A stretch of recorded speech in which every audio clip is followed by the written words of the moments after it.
যৌতুক নিরোধ আইনে দায়ের করা মামলায় আত্মসমর্পণ করে জামিন পেয়েছেন মডেল উপস্থাপিকা মৌসুমী মৌয়ের স্বামী আরিফ বিল্লাহ হক।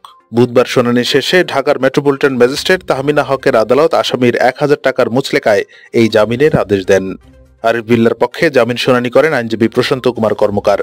শুনানিতে তিনি বলেন, স্বামী স্ত্রীর মধ্যকার স্বাভাবিক লেনদেনকে যৌতুক হিসেবে তুলে ধরা হয়েছে। টাকাগুলো এক প্রকার ধার হিসেবে নেওয়া হয়েছিল। মোট টাকার বড় একটি অংশ পরিশোধ করা হয়েছে। তবে মৌসুমী মৌ আদালতে উপস্থিত ছিলেন না। তার পক্ষে শুনানি করেন আইনজীবী ANM গোলাম জিলানী। শুনানির পর আদালত আরিফ বিল্লাহর জামিনের আদেশ দেন।